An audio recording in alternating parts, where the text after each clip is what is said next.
រាជរដ្ឋាភិបាលតែងតែចាត់ទុកមូលធនមនុស្សគឺជាដង្ហើមនៃវឌ្ឍនភាពសង្គមសេដ្ឋកិច្ចជាតិការកែច្នៃប្រជាជនកម្ពុជាឲ្យคล้ายទៅជាមូលធនមនុស្សពិតប្រាកដគឺស្មើនឹងការកែច្នៃក្របពេជ្រដ៏ភ្លឺត្រជាក់និងមានតម្លៃឥតគណនាចំពោះអត្ថិភាពនៃសង្គមស៊ីវិល័យនៅកម្ពុជាធនធានមនុស្សយើងផ្ដោតទៅលើការងារ3ទី1គឺសុខភាពទី2ចំណេះដឹងបំណិននិងទី3គឺការងារឬអាជីពកសាងធនធានមនុស្សមួយដែលជាធនធានសំខាន់សម្រាប់ប្រទេសជាតិត្រូវយកចិត្តទុកដាក់ទៅលើសុខភាពរបស់គាត់តាំងពីតូចរហូតដល់គាត់ស្លាប់ទៅវិញធ្វើយ៉ាងណាឲ្យពលរដ្ឋម្នាក់ពោពេញទៅដោយសុខភាពល្អជាធនធានរបស់គ្រួសារមិនជាបន្ទុករបស់គ្រួសារព្រោះសុខភាពមិនល្អជាបន្ទុក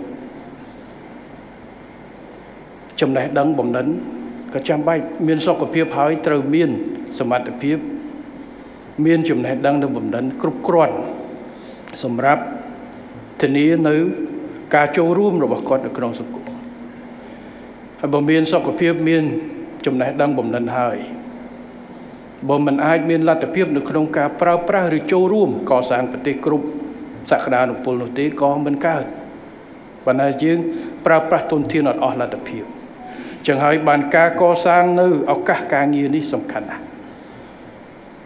ដែលពីមួយឆ្នាំទៅមួយឆ្នាំការដាក់ចេញនៅអនុវត្ត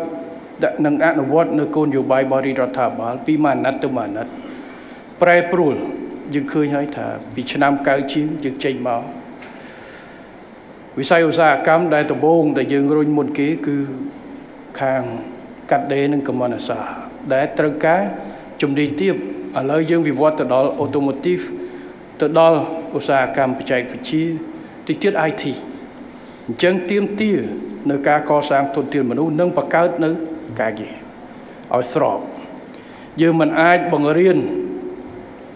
automotive រៀននៅក្នុងស្រុកហើយយើងមិនអាចជំរុំឲ្យមានរោងចក្រផលិតរថយន្តតម្លើងរថយន្តក្នុងស្រុកនោះទេបើអញ្ចឹងស្មើនឹងបដោះបដាលទី1បើបដោះបដាលជំនាញដែលគ្មាននៅក្នុងស្រុក